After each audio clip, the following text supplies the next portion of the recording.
এগুলা হচ্ছে ঈদগাহ মসজিদের দান বাক্স। হ্যাঁ, যেমন এই যে আমি এই বাক্স, যেমন ধরেন এই যে এই বাক্সটা আমি দান করলাম, রাইট? এটা হচ্ছে 2 টাকা। ওকে, আচ্ছা। তো আজকে মসজিদে ইমাম সাহেব বলছিল যে মসজিদের ফান্ডে টাকা কম আসতেছে। হ্যাঁ, তো আসলে মসজিদের দান বাক্সগুলি যদি এরকম ময়লা হয়, হ্যাঁ, এরকম ময়লা দান বাক্সগুলো কেউ কি দান করতে মন চাবে? তাহলে দান বাক্সগুলো তো ক্লিন থাকা লাগবে এবং এটার কালার থাকা লাগবে ম্যাগনিফিসেন্ট অথবা ফ্লোরোসেন্ট, যে কালারটা চোখে পড়বে। হ্যাঁ, যেমন সবুজ যে ফ্লোরোসেন্ট কালার রাস্তায় রাত্রেবেলা অন্ধকারেও দেখা যায়, সেই কালার দিতে হবে দান বাক্সগুলোতে মসজিদের, এবং এগুলাকে ক্লিন রাখা লাগবে।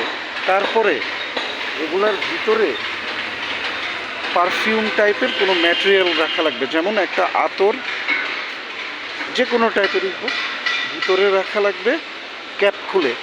তো এটার থেকে অলওয়েজ সুঘ্রাণ আসবে এবং এটার দিকে মানুষের মনোযোগ যাবে এটার কালার দেখে এবং এটার পরিচ্ছন্নতা দেখে।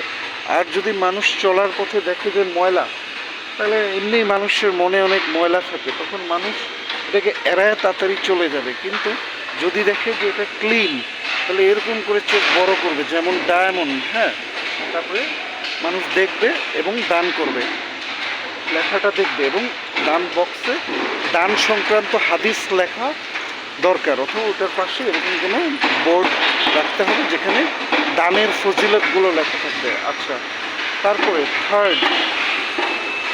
ফার্স্ট হলো এটা পরিষ্কার থাকা লাগবে, তারপরে এটার কালার চেঞ্জ করা লাগবে, সবুজ, ওই যে টিয়া সবুজ কালার, যেটাকে ওই যে রাস্তায় যে ওই যে লাইট মারলে দেখা যায় যে, হ্যাঁ, ওরকম কালার। আচ্ছা, যেটা গ্লসি চিকচিক করে। আচ্ছা, তারপরে ওখানে এবং এটার ভিতরে পারফিউম টাইপের কিছু রাখা লাগবে, সুঘ্রাণ, অথবা এটার আশেপাশে ফুলের গাছ থাকা লাগবে। ঠিক আছে, তখন যে মানুষ দান করবে, ওই যে যেই বক্সে অনেক দান করে না কোনো একটা মসজিদে, ওটার বক্সের ভিতরে দেখবেন আতরের কোনো কিছু রাখা আছে, ওই আতরের ঘ্রাণে মানুষ যায় দেখে, এরকমই হবে। ঠিক আছে, তো আমি তো বলতেছি এই মসজিদের কথা, প্রত্যেকটা মসজিদের দান বাক্স আপনার একদম ময়লা এবং ওটার কালার ঠিক না।